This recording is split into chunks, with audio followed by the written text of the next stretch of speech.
네, 계속해서 업종 분석 이어가겠습니다. 박장욱 대신증권 연구위원 나와 계십니다. 어서 오십시오. 네, 안녕하십니까. 네, 위원님, 최근 국내 증시에도 이제 순환매 장세가 이어지고 있는데요. 우리 중소형주 흐름은 지금 어떻게 보고 계십니까? 최근에는 이제 상반기까지는 조금 IT주 중심으로 조금 좋은 흐름을 보였다고 한다면 최근에는 이제 경기 침체 우려 그리고 이제 금투세 시행에 대한 불확실성이 조금 확대됨에 따라서 중소형주들 중에서는 조금 낙폭이 확대되는 회사들이 많이 나오고 있는 상황이 조금 전개되고 있다라고 좀 보시면 될 것 같습니다. 네, 이제 뭐 다음 주면은 FOMC도 있고 금리 인하기가 뭐 이렇게 중소형주 투자에 있어서 좀 유리한 국면이 될까요? 어떻게 보십니까? 아무래도 자금 조달이라든가 이제 조금 코스트적인 측면에서 조금 이제 무리라든가 조금 영향을 좀 많이 받았던 기업들 같은 경우에는 금리 인하에 대한 좀 수혜가 어느 정도 예상이 될 수 있다라고 보실 수 있을 것 같습니다. 네, 이제 좀 종목 얘기를 좀 해보겠는데 스몰캡 톱3로 꼽고 계시는 종목들 어떤 것들이 좀 있습니까? 네, 저는 이제 탑3 종목으로 태광, 삼양패키징 그리고 BHI를 조금 말씀드리고 있는 상황입니다. 태광과 삼양패키징, BHI 이렇게 톱3로 꼽고 계시는데 스몰캡이 워낙 이게 종목도 많고 또 분야도 다양한데 이 종목을 발굴하실 때 어떤 부분 좀 중점적으로 보십니까? 일단 종목을 제가 처음에 발굴할 때는 산업이 조금 성장이 좀 예상이 된다던가 아니면 좀 턴어라운드가 기대되는 산업 속에서 그 안에 속해 있는 기업들 군 중에 재무적으로 조금 괜찮은 회사들을 우선적으로 선별을 해서 그 기업들을 이제 조금 하나씩 좀 살펴보는 방식으로 좀 기업을 선정하고 있습니다. 네, 결국에 펀더멘털을 잘 체크를 해봐야 되겠고 탑픽으로 꼽아주신 태광 먼저 좀 얘기를 해보겠는데요. 태광 보니까 조선 기자재 관련주로 분류가 되던데 어떤 부분을 좀 긍정적으로 보고 계신 겁니까? 네, 태광 같은 경우에는 이제 관 이음새 용접용 피팅이라 그래가지고 에너지 쪽에 투자가 나오게 되면은 이제 관 쪽을 이제 투자를 연결을 해줘야 되는 쪽에 들어가는 피팅을 만드는 회사라고 봐주시면 될 것 같고요. 글로벌로 이제 대형 피팅을 만들 수 있는 탑 4개 중에 하나의 회사로 꼽히고 있는 회사라고 봐주시면 될 것 같습니다. 이제 분류로는 이제 조선 기자재 쪽에 속하기는 하는데 사실 조선 쪽에 대한 매출 비중보다는 이제 LNG 프로젝트라든가 아니면 해양 플랜트 그리고 이제 원자력 수주 이런 쪽과 관련해서 매출 노출도가 좀 더 높은 회사다라고 봐주시면 될 것 같습니다. LNG 프로젝트, 뭐 원자력 이런 다양한 부분에 지금 사업을 하고 있는데 연구원님께서는 상저하고의 수주 그리고 실적 흐름이 전망된다 이렇게 보셨던데 이건 어떤 얘기입니까? 네, 태광 같은 경우에는 사실 작년 하반기에 좀 국내 대형 프로젝트인 SOE 샤인 프로젝트에 조금 수주가 기대를 됐었는데 그 부분이 조금 수주를 받지를 못했고 네. 대형 프로젝트들이 일부 좀 상반기에도 좀 이연되는 모습을 보이면서 기대보다는 조금 부진한 실적과 수주를 부어오면서 조금 주가라든가 이런 부분이 조금 좋지는 않았습니다. 하지만 하반기 쪽에는 이제 크게 세 부분에서 좀 개선이 기대가 되는데요. 앞서 말씀드렸던 LNG 수출 터미널 프로젝트 중에 카타르 쪽과 북미 쪽에 LNG 수출 터미널 향으로의 수주가 하나가 기대되는 부분이 하나가 있고요. 네. 또 하나는 국내 해양 플랜트 쪽에서도 삼성중공업향 FLNG 쪽의 수주가 또 추가적으로 하반기에 기대가 된다는 점이 있고요. 세 번째로는 원자력 쪽이 좀 기대가 됩니다. 이 부분 같은 경우에는 이제 이 폴란드에 2022년에 웨이팅하우스가 수주를 받은 물량이 있는데 그 부분에 대한 수주가 올해 하반기에서 내년 정도에 조금 나올 수 있을 걸로 기대가 되면서 이제 조금 기대보다는 부진했던 수주를 이어와서 주가도 부진했지만 올해 하반기부터는 좋아지는 그림으로 나올 수 있는 상황이 전개되고 있다. 이렇게 봐주시면 될 것 같습니다. 네, LNG 수출 터미널, 국내 해양 플랜트 그리고 원자력까지 이런 부분들이 하반기에 긍정적으로 볼 수 있다라고 짚어주셨는데 최근 태광 보니까 투자자 미팅도 열렸던데요. 어떤 부분 좀 주목해서 보셨습니까? 네, NDR 미팅이 이틀 동안 좀 열렸고요. 네. 이제 투자자분들이 가장 크게 궁금해하신 거 두 부분이 있었습니다. 하나는 수주가 지속적으로 계속 좋을 수 있냐, 올해가 조금 피크가 아닐까라는 거에 대한 조금 고민이 있으셨고요. 또 하나는 주주 환원 정책에 대한 고민이 조금 있으셨다라고 봐주시면 될 것 같습니다. 회사가 어쨌든 투자자와 이렇게 지속적으로 소통하는 부분도 좀 긍정적으로 평가를 해야겠고요. 태광 보니까 뭐 시총 3,700억 원 정도고 주가는 보니까 고점하고 저점의 중간 정도에 지금 와 있는 것 같은데 투자 전략은 어떻게 가져가야겠습니까?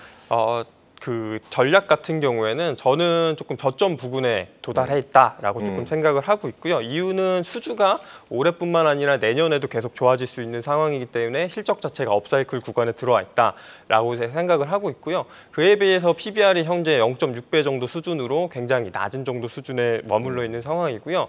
다만 조금 아쉬운 점은 경쟁사 대비해서 주주 환원율이 조금 부족하다 보니까 제가 생각한 목표 주가인 17,500원까지는 좀 무리 없이 오를 수 있겠지만 추가적인 주주 환원 정책이 여기서 나오지 않는다고 한다면 17,500원 정도에서는 조금 비중을 축소하시는 전략이 조금 유효할 것 같고요. 그 17,500원 정도 수준에서 추가적인 주주 환원 정책, 뭐 자사주 매입 소각이라든가 배당에 조금 더 큰 폭의 증액이 나타난다고 한다면 그때는 조금 더 길게 가져가실 수 있지 않나 이렇게 조금 예상하고 있습니다. 네, 태광 주주 환원이 좀 부족한 편이고 추가적인 주주 환원이 나오는지가 어쨌든 이 투자 전략에 있어서 중요하다는 점을 짚어주셨습니다. 다음 토픽으로 꼽고 계시는 삼양 패키징. 보니까 삼양그룹 소속이고 페트병 제조 판매 기업이라고 소개가 돼 있는데 구체적으로 어떤 사업들을 하고 있는 겁니까? 네, 삼양 패키징 같은 경우에는 크게 두 가지 사업부를 가지고 있습니다. 하나는 페트병 사업부, 하나는 이제 이 아셉틱 패키징 사업부라고 생각해 주시면 될 것 같고요. 네. 페트병은 우리가 기존에 알고 있는 페트병 만들어서 납품하고 있는 회사다라고 봐주시면 될 것 같고요. 아셉틱 패키징은 조금 특이합니다. 아셉틱 패키징 같은 경우에는 이제 무균 충전해서 나가는 방식이라서 삼양 패키징에서 음료까지 제조해서 음료사한테 턴키로 납품하는 형식의 이제 방식이라고 봐주시면 될 것 같고요. 당연히 아세틱 패키징 쪽이 삼양 패키징 입장에서는 마진율도 더 높고 이제 더 성장성도 높은 사업 부분을 영위하고 있다라고 봐주시면 될 것 같습니다. 아셉틱 패키징이라는 거 좀 용어가 생소하긴 한데 연구원님께서는 아셉틱 패키징이 단백질 음료 시장으로까지 확대될 것이다 이렇게 보셨던데 이 성장성은 어떻게 보고 계십니까? 네, 아셉틱 패키징 같은 경우에는 기존의 페트병과 비교해서 많은 장점을 가지고 있습니다. 일단은 맛에 있어서 이제 기존의 핫필링 방식이라고 하는 것과 비교해서 더 뛰어난 맛을 가지고 있고요. 그리고 들어가는 원재료도 약 33% 정도 일반 페트병보다 더 적게 들어간다는 장점을 가지고 있습니다.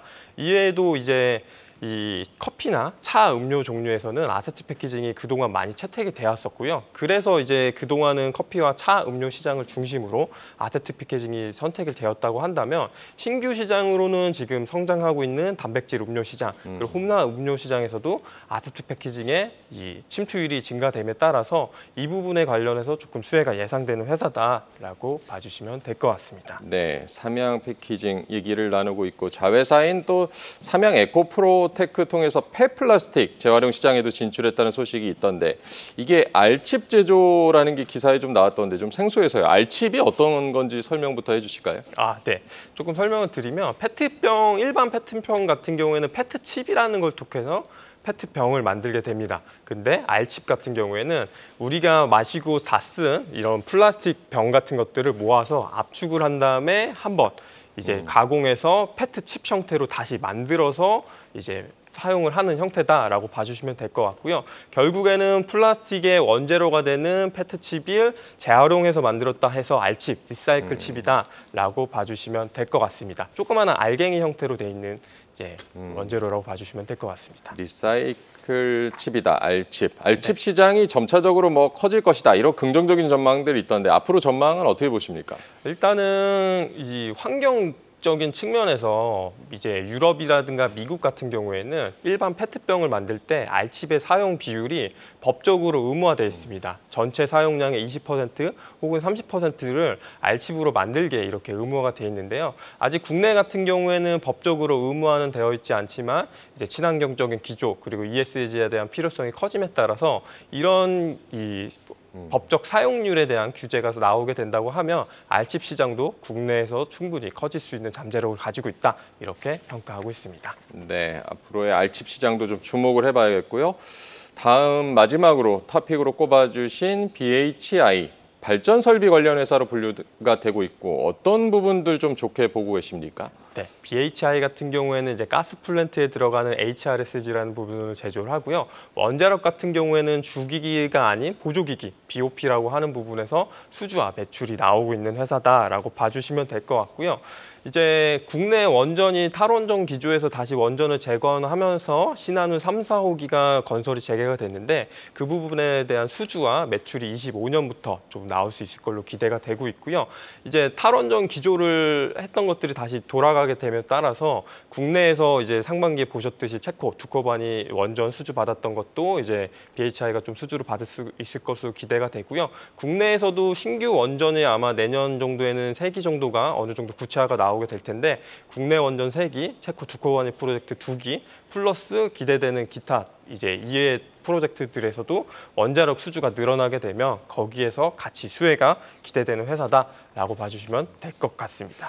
네, BHI 원전 관련주라고도 봐야겠고, 그래서 뭐 보니까 말씀은 해주셨지만 체코 원전 수주와 관련해서 이게 주가가 등락하기도 했던데요. 네. 체코 원전 지금 뭐 얘기도 많고 영향 어떻게 보십니까? 이게 웨스팅하우스에서 좀 소송이 있어서 노이즈가 있는 상황인데요. 저는 사실 큰 틀에서는 조금 크게 영향은 없다. 사실 한국이 유럽 지역에서 원자력을 수주를 받는 데 있어서 웨스팅하우스의 소송 문제는 그렇게 큰 영향은 없을 것으로 좀 예상을 하고 있습니다. 가장 큰 이유 중에 하나는 유럽 내에서 원자력을 지어줄 수 있는 나라는 프랑스, 미국, 한국 딱 3개의 국가밖에 없는데요.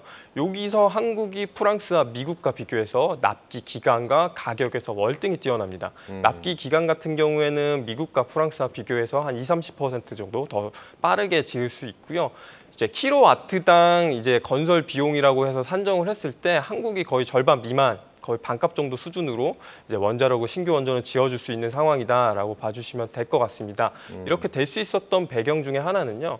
이제 미국이나 프랑스 같은 경우에는 탈원전을 하면서 인력에 대한 수급 자체가 조금 밸류체인 자체가 많이 조금 사라진 상황이라고 봐주시면 될 것 같습니다. 그에 반해서 한국은 탈원전을 얘기했음에도 불구하고 어쨌든 신한우 1, 2호기까지는 계속 건설이 진행이 됐기 때문에 인력 수급에 대한 문제가 상대적으로 더 제한적인 영향을 받고 있고 그러다 보니까 기자재, 주요 기자재 업체들도 한국 내에서 밸류체인들이 다 형성이 돼 있는 상황이라서 가격이라든가 납기에 있어서 당분간은 정말 좀 상대적으로 굉장히 뛰어난 우위를 갖고 있는 상황이기 때문에 좀 제한적인 소송에 대한 영향은 좀 제한적이다라고 좀 파악을 하고 있습니다. 네. BHI 앞으로 뭐 지금 뭐 주가는 보니까 고점 대비해서 좀 많이 내려와 있는데 네. 이거 투자 전략은 어떻게 세워보는 게 좋겠습니까? 저 같은 경우에는 원전 같은 경우에는 아무래도 매출이 인식되기까지 조금 시간이 오래 걸립니다. 그러다 보니까 어떤 신규 원전 프로젝트에 대한 수주가 나오고 나면 세론이 나오는 경우들이 있는데요. 네. 아마 내년 폴란드 원전이나 이런 것들 나올 때까지는 세론이 지속적으로 나올 수 있을 걸로 예상을 하고 있습니다. 그러니까 올해에도 이제 주식을 사셔서 내년에 만약에 신규 원전이 나왔을 때도 아마 세론이 나와서 주가가 빠질 수 있는 상황을 보일 걸로 보이는데요. 저는 한 25년, 26년부터는 실적이 이제는 수주가 이제 누적적으로 쌓여 있는 상황이라서 그때부터는 우상향하면서 이익이 좋아지는 그림이라서 아마 내년 하반기 내지는 26년부터는 이제 우상향하는 그림을 보일 걸로 예상을 하고 있고요. 그 전까지는 조금 기대되는 타임 테이블마다 세론이 계속 나오는 흐름 좀 계속 지속되지 않을까. 좀 예상하고 있습니다. 네, 내년 하반기부터는 조금 긍정적으로 보고 계신다라고 짚어주셨습니다. 일단은 올해 뭐 이제 세 종목을 언급을 해주셨는데 그 외에도 좀 눈여겨보시는 스몰캡 종목들이 어떤 게 있을까요?